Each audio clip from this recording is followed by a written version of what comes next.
Okay, so welcome to the Harmonic Distortion of Drives Issues and Solutions seminar. Before we start, I would like to give you a quick overview of how RevCon operates. We have partners worldwide, so we have partners in North America, South America, and some other places, and we have a subsidiary in Singapore, and obviously the headquarters in the middle of Germany. So that's our situation at the moment. We are about 50 employees at the moment.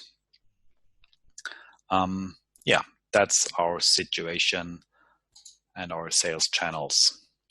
So looking at the agenda, I want to start with some basic to make sure we get everyone on board on the harmonics and on the basics, to make sure that when we look deeper into certain designs of passive or active filter, that we understand the differences of the different technologies. Okay, so first of all, the simple question, what is a harmonic? First of all, I want to show you a quick overview of what kind of power quality issues do we have, or typical power quality issues do we face worldwide. And we have the reactive current, which is what you would typically see when you connect a motor direct online.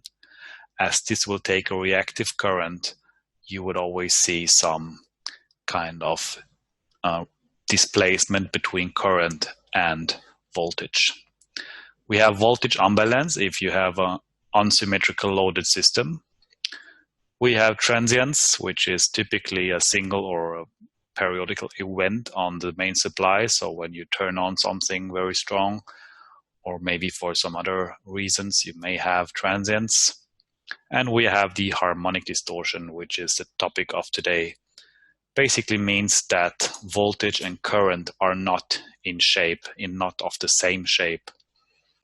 So to give you a quick overview, let's look at the input current of some different setups. So the first picture on the left side is an input current of a quite small, not quite small, a quite cheap drive, means a drive with a very small inductance inside.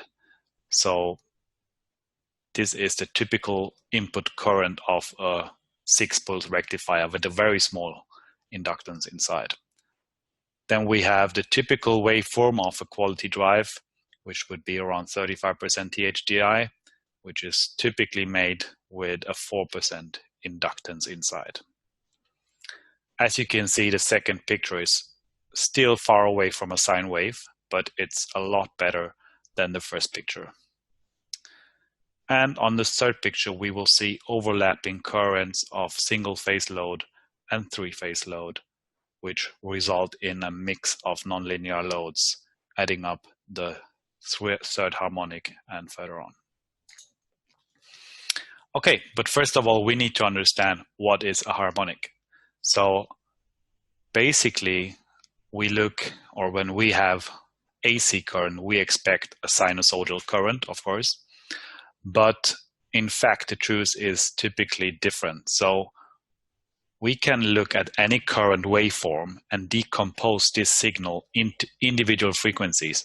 So sometimes it's easier to understand if we look at it the other way around. So looking at the second picture, or the picture in the middle, we have the fundamental frequency and we have the third harmonic. The third harmonic is just 3 times the frequency of the fundamental frequency. So far, so simple. So if we add up these frequencies, we get a composed signal. So this is what we get when we add up fundamental and third harmonic. So if we add up the third harmonic and the fifth harmonic, then we get something looking like this. So the basic theory behind harmonics is that any signal, no matter how it looks, can be decomposed into its individual frequencies. And we do that so we have a better chance to analyze the situation and to understand where are the frequencies, what kind of distortion do we have. So looking at harmonic frequencies, they are defined by a certain number. So when we speak about harmonics, we mean integer order or integer numbers of the fundamental frequency. Integer is a full number, so 1, 2, 3, 4, 5.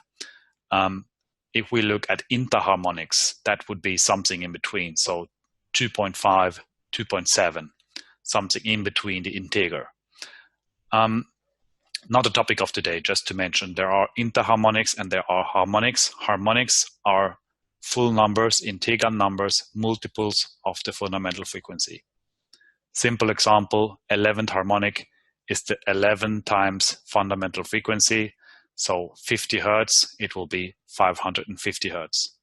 If it's 10 harmonics, then it's 500 hertz, and so on. I think the principle is quite simple. Okay.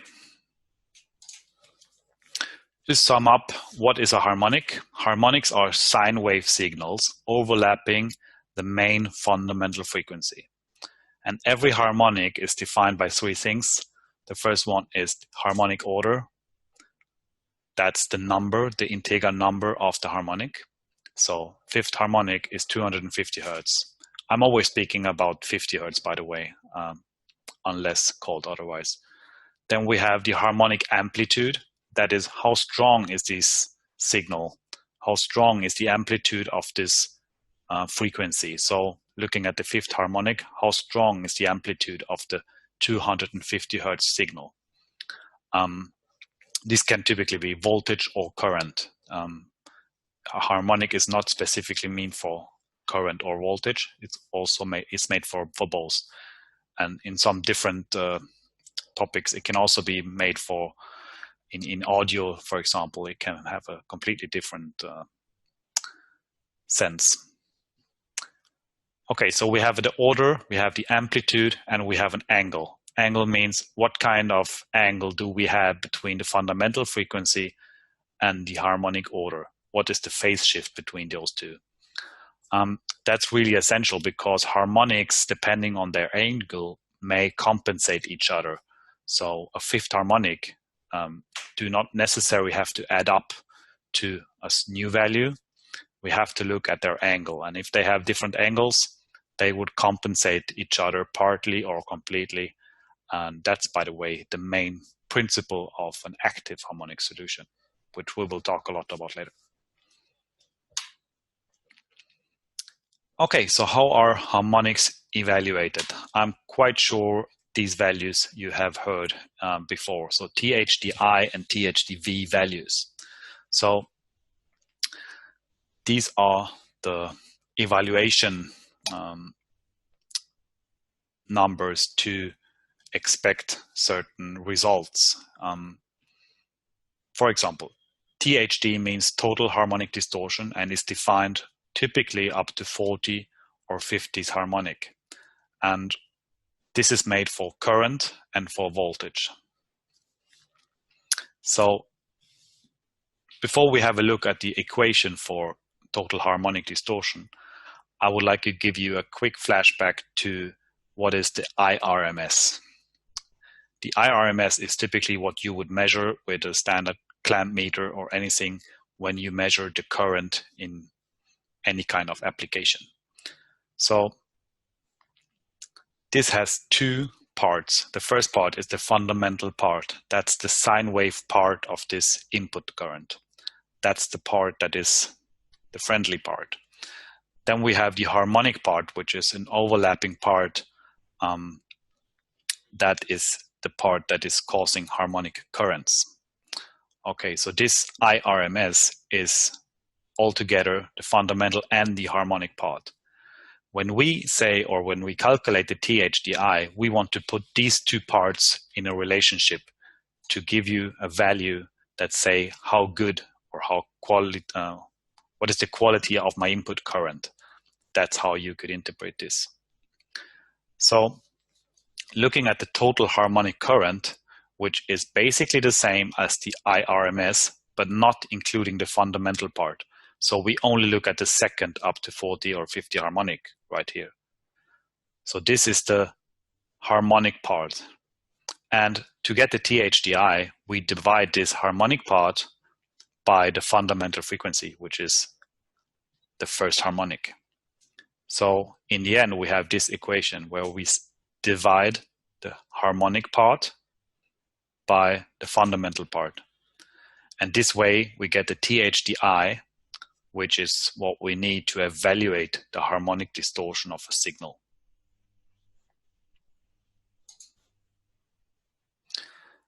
So THDV is very much the same. It's just made by the amplitude of the voltage instead of the amplitude of the current. So that's the only difference between those two values. Of course, no one today would ever consider to calculate the THDI or anything by themselves.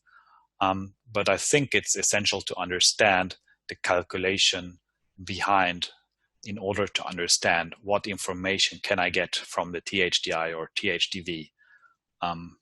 Because I will tell you later on, this is not the whole story. So you would have a measurements, and this will give you some information. So the first one would be the current shape. This is a power quality analyzer, in this case on Xavier Anu. And this will give you some information about the current waveform. It will give you all the individual harmonic values, in this example as a percentage, which could also be a current, it could be a voltage, could be anything. So it will give you individual values of the individual harmonics up to, I think all power quality meters today would give you up to 50, or maybe some cheaper brands up to 25. And then you will see this kind of diagram showing you where do I have harmonics. So the most typical ones are 5, 7, 11, 13. That's a typical distortion of a quality drive with an internal harmonic, an internal inductance inside the drive or outside the drive, doesn't matter. Okay, so that's all that I had to tell on this THDI or total demand distortion, TDD, which is a little bit similar, but not exactly. I will tell you later on more. Basically, both of them are two contents of the IRMS, the harmonic part divided by the fundamental part. And this relationship between those two gives you information about the quality of your current. And for the voltage is exactly the same, just using the voltage amplitude instead of the current amplitude. Okay, so that was the basics, and that's necessary to understand further parts and further problems caused by harmonics. You will see in the next pages. So problems and issues. THDI, that's simple, is it? Yes, but I'm afraid you will learn it's not everything that we need to know about harmonics. So starting with something simple, if we look at different drives and different drives input current, we should know that if we have a drive that has no input choke on it, just a simple rectifier, we will see a harmonic distortion somewhere above 100%. In this example, it's 103%, can go up to 110. It can be 95 if you're lucky. But in any case, it will be very, very high. So it means the harmonic part is roughly the same as the fundamental part. Okay. That's for no inductance inside the drive. The next part would be a small inductance, a 2% inductance, which is quite small. You would reach a THDI of roughly 50%. In this example, this is the choke is placed outside the drive, but the position of the drive of the choke is not that essential. It can be AC side, it can be DC side. Typically, it's placed DC side because that gives you some benefits in the production, and you can use a smaller choke to reach the same performance.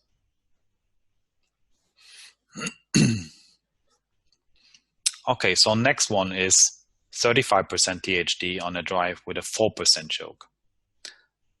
That's quite typical on the market. 4% is more or less the benchmark from any quality supplier on the market right now.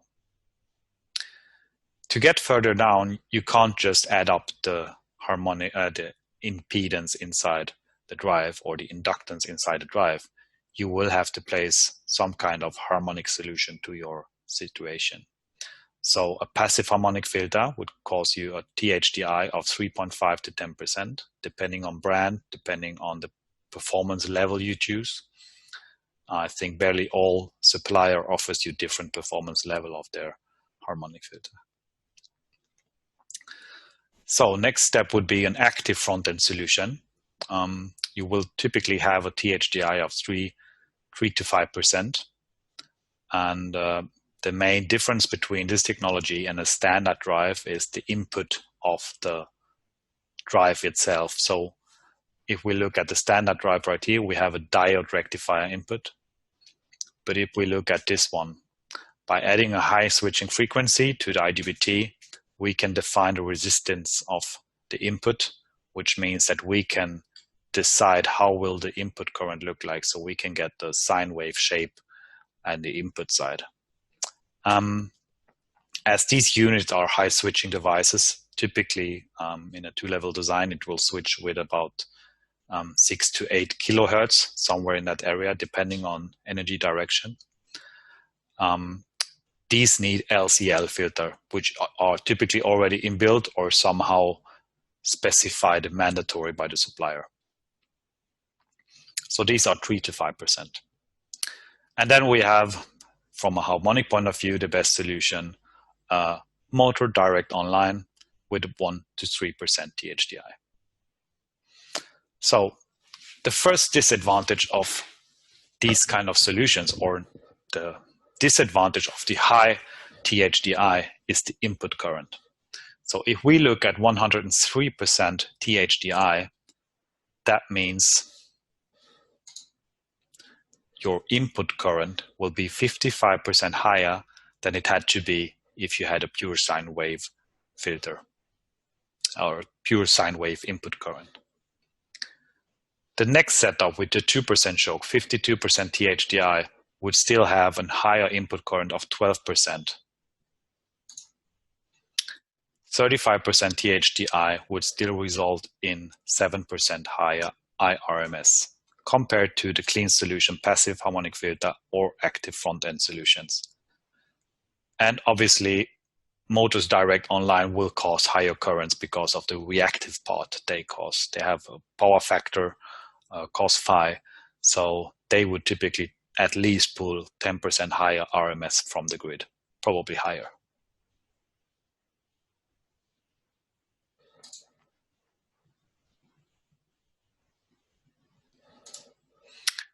Okay, so as I mentioned, it's not that simple. It's not only about the THDI.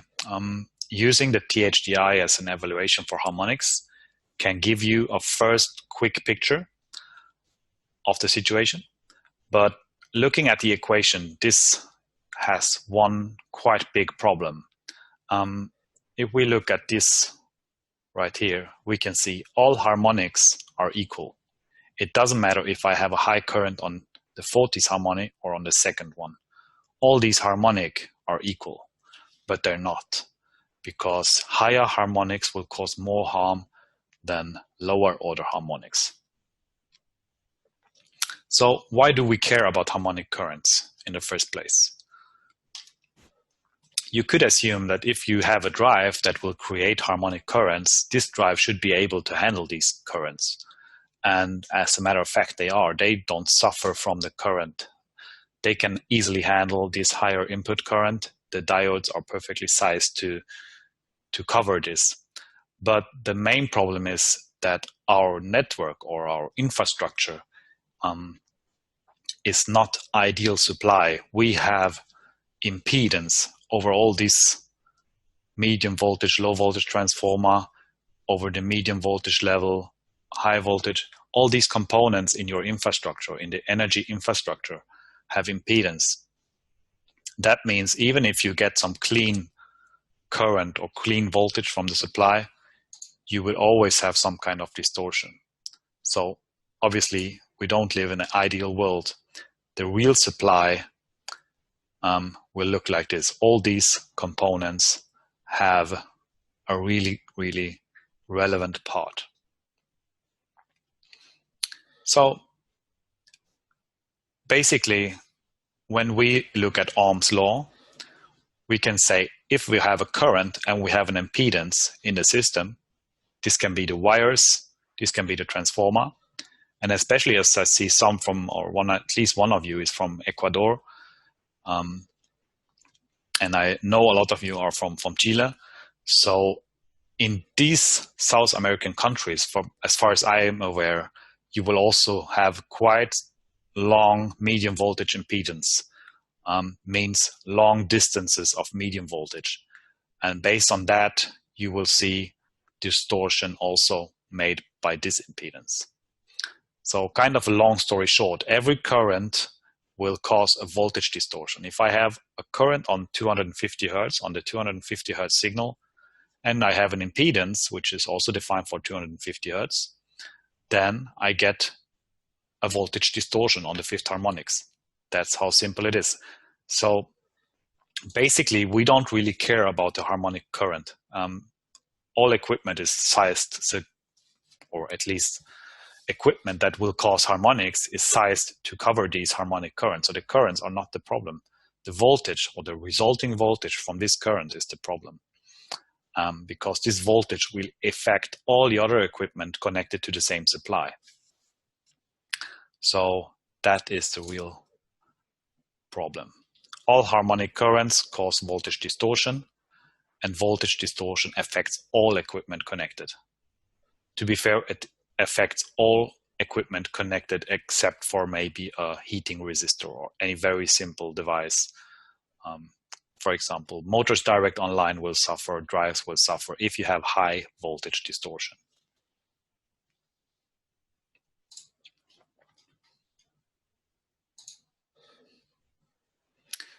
So as I mentioned before, I already answered to this question, to be honest. Are all harmonics equal? They are definitely not. To understand this, we should have a look at this picture again. If we look at the second picture, and if we measure a THDI on a drive of 35%, we could assume that this is a high quality drive. We could assume this must have a 4% choke inside. But I'm afraid it's not that simple, because there are a quite new phenomenon, so-called slim DC bus drives or echo drives. These are not bad guys, but basically you should be careful when using them because they have a completely different spectrum than a standard drive. So on the left side, we see the standard drive. You see this more or less normal camelback on the current shape. And on the slim DC bus drive, on the red one, you will see a completely different shape of the current. And this is caused by a different spectrum. So both of these drives will cause you a THDI of 31%, as you can see right here. But the spectrum is completely different. And looking at these diagrams, the difference doesn't seem to be so small.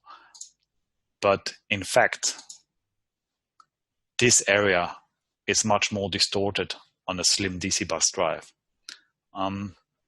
And actually also the phase angle of the individual harmonics are also different. So if you have a few slim DC bus drive, they can actually benefit your harmonic situation because they would eliminate others.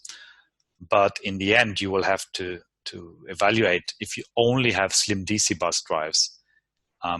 There are two dangerous things, because the most common harmonic filter, or not the most common, but a simple harmonic filter would not be able to handle the higher order harmonics. And also these harmonics are much more dangerous, or they cause a lot more harm than the lower order harmonics, so the fifth and seventh. And to understand why higher order harmonics will cause you more harm, we can make a very long calculation and we can look at the magnetics of different parts. But we can also just imagine a transformer. A transformer is designed for 50 Hertz. And obviously, if you put 250 hertz, which would be the fifth harmonics, this transformer would still be able to deliver a quite big part of this to the next medium voltage level. So a small problem, because a small part will be transmitted into heat, but not a huge problem. That's for fifth harmonic. For the seventh, it's a little bit worse. For the 11, it's a little bit worse. 13, a little bit worse. But if you go up to the higher order harmonics, so looking at this 37, just as an example, this will be 1950 hertz, for example. That would be 37, 1850.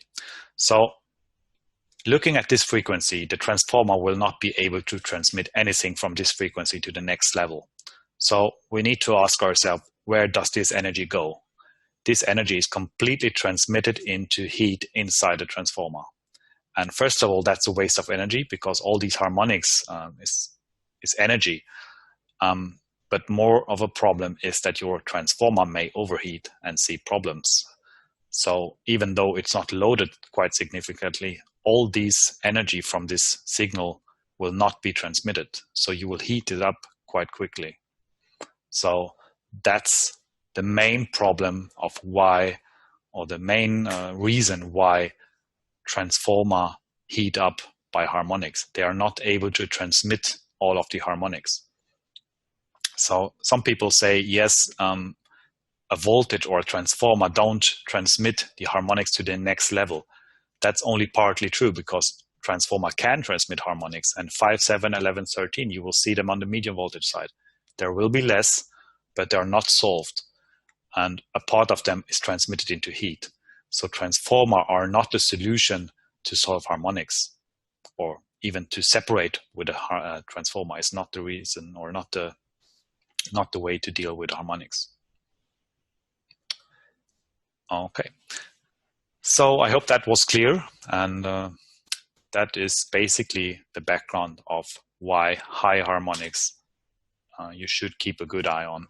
And of course, the standards know about this. So the IEEE 519, for example, will give you individual values for individual harmonics, individual harmonic orders, and they will limit the total demand distortion, which I still will come back to later.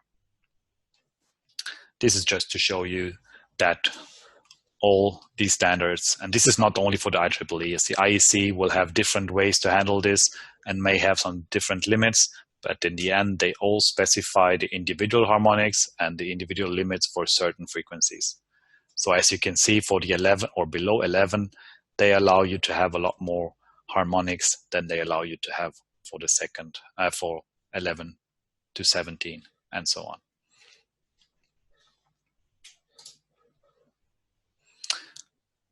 So are all harmonics equal? No, they will cause more harm when they are higher order. So that's just to explain why the THDI is useful, but it's don't give you a full picture of the situation, because you don't see the spectrum behind the THDI if you only look at the THDI. Unless you really know, okay, I know the spectrum of this drive, I know this is a CG drive, and I know exactly the spectrum of what it calls. So then you can estimate counter measurements against these harmonics, because you know the spectrum. But otherwise, if you are in an unknown situation, you don't know anything about the load, the THDI is only a first picture. Okay, so what kind of problems do we have caused by harmonics, basically? Voltage distortion causes power loss. That's a fact. And you can actually read this in some official documents. I saw a Danfoss seminar 2 days ago, and they refer to the IEEE saying that 8% THDV on a motor, for a motor direct online, it can only run up to 85% load. That means if you have a high distortion, and that's actually the limit that you will have on the IEEE, if you really go to that limit, you cannot run your motor on the full load anymore. It can only run 85% load. And I think that's quite quite a warning to understand about harmonics. The guys from the test field downstairs, they gave me some pictures of a distortion on a drive. To explain what these pictures are, I need to explain these are both motors. They run 18.5 kilowatt load direct online. And they were used at first, they were used at a THDV, total harmonic distortion of the voltage of 6.8%. To get these bad values, we actually had to use an active filter, and we have to manipulate the active filter to create harmonics on the network and not to solve harmonics. That's quite easy, but that's what we do when we try to reduce our power quality. Quite unusual, but that's how we did this test. So we tested this drive and let it run for, I think, 2 hours to get it saturized. And as you can see on the picture, there is roughly 5 to 10 degrees difference in these two motors just by changing the voltage distortion. And this doesn't give you a qualified picture of everything or every problem related to harmonics, but you can see on this that even though you have a standard drive, it's a standard motor, no drive, a motor direct online will suffer quite significant from harmonic distortions.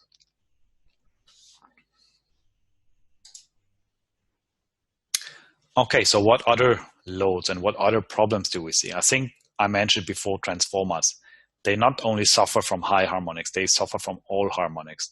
But in particular, the high harmonics are locked into the transformer and will heat up the transformer or the oil or whatever is installed inside the transformer. So that's one reason to keep an eye on this.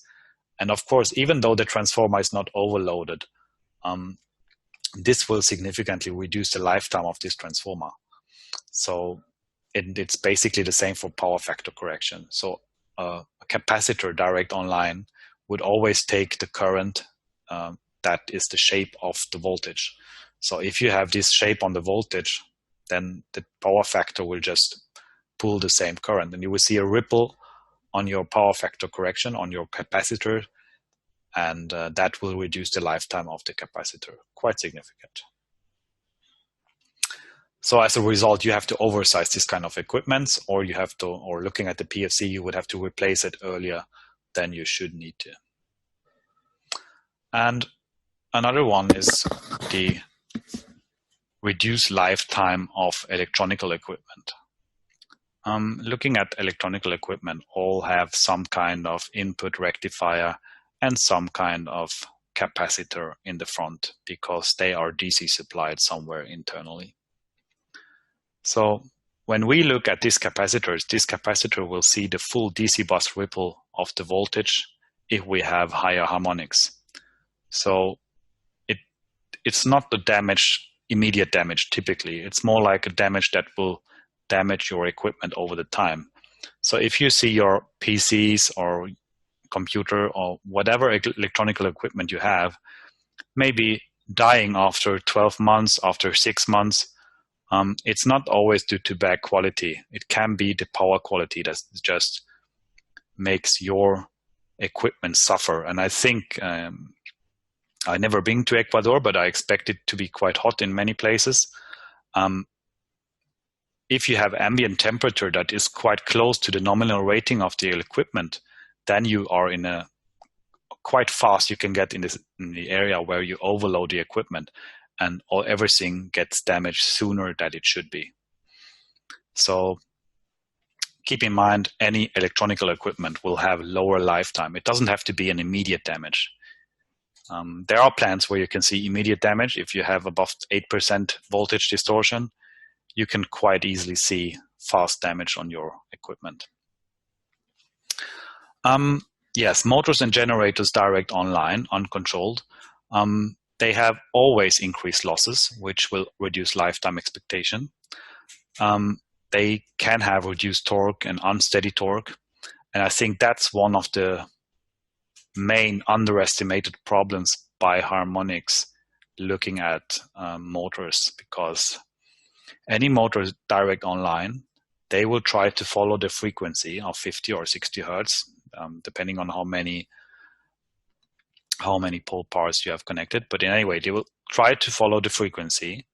So if we now have on the same voltage, we add up a frequency of 250 hertz, the motor will try to follow this frequency, and it can to a certain level. So it doesn't mean that it will not see this voltage. It can see the voltage, and it will cause a magnetic field, and this magnetic field will cause vibrations on the shaft, and these vibrations will damage the bearings soon, very soon. So I'm not sure. I'm sure there are a lot of mechanical engineers out there that are very smart, but I would guess that none of them, when they see damaged bearing, they don't say, that's a harmonic problem. They would just assume, that's bad quality, Chinese product, or whatever, or maybe earth leakage current, but they would never get to the point where they say, yeah, this is definitely a harmonic problem. So this problem is, in my opinion, very underestimated, and it's really hard to detect. Okay. On long term, we will create some white papers on this to evaluate at which level will the motor see the vibration. But I would expect that anything about 5% should be avoided, voltage distortion. Okay, and at the end, any equipment connected to high voltage distortion will cause higher power loss. So the other way around, your system efficiency will be improved if you have a better situation, if you have a better voltage distortion situation. So that's lead to higher cost in the end. Okay, to summarize what damage is caused by harmonics, we have lower lifetime, we have electrical and mechanical damage, and of course the main problem, less efficiency of the whole system. Okay, so the next part is a little bit more intense, the IEEE and the impact of the short circuit current ratio. The question you always ask yourself when we speak about harmonics is, do I need harmonic mitigation? When you do a big drive, do I need harmonic mitigation? This morning I made a seminar for Asia, and they always put harmonic mitigation on today, at least for the HVAC projects. But I think in the most other parts of the world, harmonic mitigation is a decision to be made, and it depends on some quite relevant factors. So first of all, we need to understand what is the background, or what is the effect that we have when we put on a drive on the main supply. So in this simplified example, we have one drive connected to two different generators. The first one is 100 kVA and the second one is 200 kVA. So double up the size and very likely double up the short circuit current. So if we look at the first example, if we connect this setup to a 100 kVA generator, we will have a THDI of 33%, and that will result in a THDV of 3%. So means the current is 33%, and that will have a distortion on the voltage and let it go up to 3%. If we take the same drive, the same load, the same motor connected to a stronger generator, 200 kVA, that will lead to a higher THDI, but the resulting THDV, the resulting voltage distortion, will be only 2.5%. So the stronger your network is, the less voltage distortion you will have.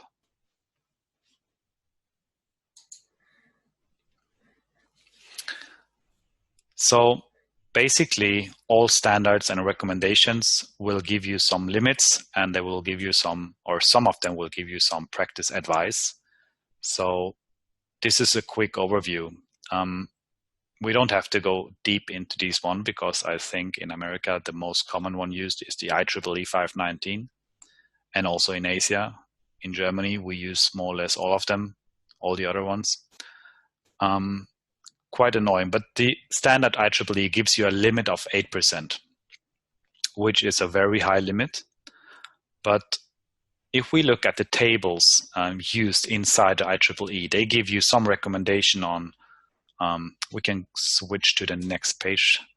They give you some recommendation on currents that you should have when you make an installation. So let's make an example. If we have an installation where we have a short circuit current of, or short circuit current ratio of 20 to 50, they tell you to have a total demand distortion, a current distortion of less than 8%, including all the individual values.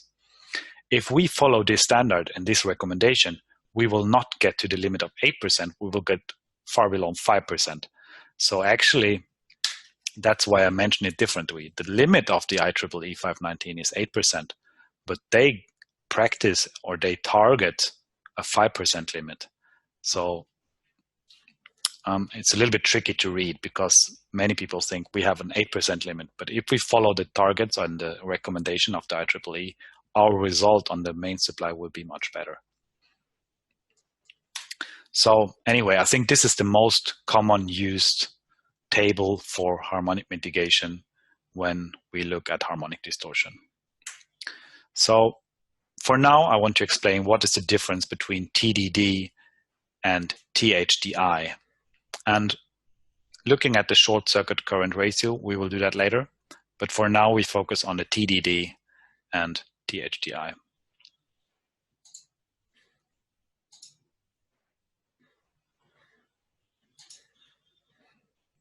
Okay, so this is the equation for the TDD. I'm not sure if you have the THDI equation still in mind, but this part up here is exactly the same. And this part down here was E1, the fundamental frequency. Basically, and that's a common made mistake, the EL, the load, E load, is not equal to the IRMS current. So that's a quite common made mistake when we speak about TDD. This is still the fundamental part. It's still the 50 or 60 hertz signal of the IRMS. But this is defined as the fundamental frequency amplitude, defined as the maximum demand during 12 months. This is the full definition of this current, but basically it means it is the maximum value that has been seen during the last 12 months divided by 12, so the average of the last 12 months. And that gives you always, no matter which operating point you are, this will always give you a high value down here, which means that your TDD value will be smaller. So if we look at the full load, the TDD and THDI, full load means the highest value, then we can assume that these two values are the same. And that's a good thing because we should always focus on the maximum power when we speak about THDI. We should not get tricked by someone saying that you should have maybe below 5% at 8% load. That's really nonsense because you don't need that. And I think the IEEE take that into account and makes a really user-friendly way to handle the harmonics. Just to explain what I mean, looking at the THD, or first of all, I need to explain this picture. So on the x-axis, we see the motor load, and on the y-axis, we can see the THDI, the orange one, and the blue one is the TDD. So if we face these two different equations, these are the same measurements, but different equations used, we get different results. And this is because the TDD always used the maximum current in their equation. So for a non-experienced user looking at the THDI, they will look up here and say, oh, that's tricky and that's too high, and I'm worried about the current up here. And they don't need to be worried because we still have 3% or 8% harmonic distortion, which is higher than up here, but still the input current is only 80% or 18% in this example, or the motor load is only 80%. So we are speaking about 8% of 18%. And here we are speaking about 3% of 120%. So you always need to check what is the biggest value. So looking at the TDD, you already have that included. So you can automatically think, okay, this is the worst case, 120%. That's what I need to care about. So TDD is really user-friendly. I think it has been approved by 150 engineers from IEEE. I think we can really trust on their recommendations, as this is really good from my view. Okay. So what kind of harmonics solutions are useful? I think I missed one page right now.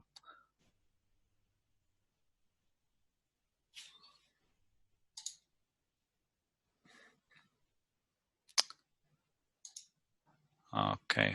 Somehow these pictures are not into. Just give me a quick second to solve this. Okay, so if we go back to the table, to this one, on the left side, we will see the short circuit current divided by the load current. And this will give you information about the strength of your network. So EL, we already defined, that's the load current, the fundamental part of the load current. But this part, the short circuit current, that can be the tricky one to find. So in order to define if I need harmonic mitigation, if I need 20%, 5%, 8, 12, 15, and so on, first of all, I need to define what kind of relationship do I have between short circuit current and load current. And that can be a very tricky point. So first of all, to calculate this, we can use the calculation from the IEC, which is short circuit power divided by equipment power. This is roughly the same as short circuit current divided by load current. It's not exactly the same, but as a quick estimation, it can definitely be used. Okay, so this is the full calculation that you would need. You would need the medium voltage impedance, you would need a transformer impedance, the voltage impedance, and then you just hit it into the calculation, and very easy, you will get the result. But even if you have this equation right with you, to get these values, it's more or less impossible. At least from my experience, you will never get this information from the customer, because if the customer knows, he might know his medium voltage, his low voltage values, he can know the length, and maybe he knows what kind of material is used, and then you can calculate. But then you get to the transformer, and that's already tricky to get the good transformer values. And when you get to the medium voltage impedance, you normally don't get anything, at least not from the customer. You can get some information from the energy supplier. Kind of a long story short, to get these values is not really reasonable, not really possible. So what you can do is you can make a simplified calculation. If you assume that your medium voltage impedance is not very relevant, which you should be careful about, especially in South America, because I know they have very long medium voltage distances. You can still take the transformer information using this equation to get the same ratio, or to get the short circuit power of the transformer. And you could assume that this is the most relevant part, and then you can create the relationship with this part only. It's an estimation, so if you have long voltage, low voltage impedance values, if you have long wires, then you should consider these, and you should try to get at least these values and calculate further. But I know it can be really tricky to get this information. However, if you ever get in the situation where you have these values, but you don't know exactly how to calculate the short circuit impedance, send the values to us. We will calculate, and we will tell you what is your short circuit power ratio you need harmonic mitigation. Or if you don't need it, we will tell you don't need to add anything. So I think we are quite fair in that area. So that's something that we will always offer. Or you could you will get this presentation, so you could give it a try first, and you could get us to confirm the values that you have calculated.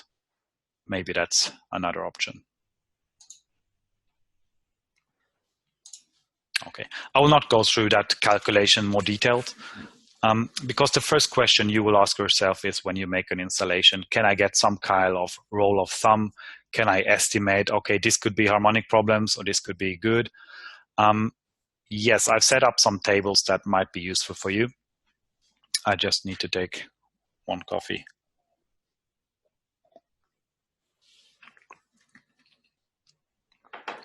Okay, so if you have a transformer and it's loaded below 30%,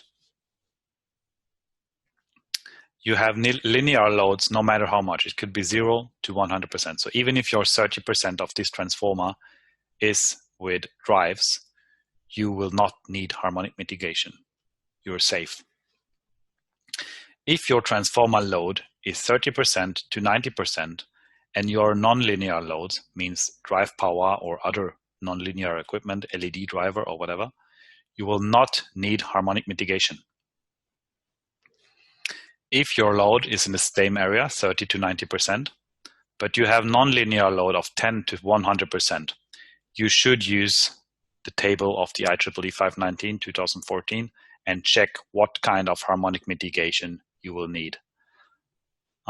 It's really essential to do the calculations on this table, because if we look here, if you only have 10% load, you might only need a filter on maybe one drive or two drives.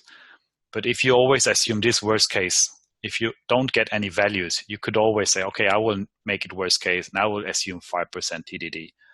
But that will cost you a lot of money, and that will make your offer maybe not comparable or not compatible with the other suppliers. So it's really essential to have, or to at least try to get these values from the customer, at least try to get these calculations. Okay, so that's from 30 to 90%. Anything between 10 and 100% nonlinear load, you should make the calculations. If you have more than 90% harmonic load on the transformer, no matter how big the drive load is, you should always make the same calculation, above 90%. And if you are above 90% and you know the drive load is above 10%, just target 5% TDD. That should be, then you should be okay. Because if you're above 90%, you don't have the margin on the transformer to do anything above 5% anyway.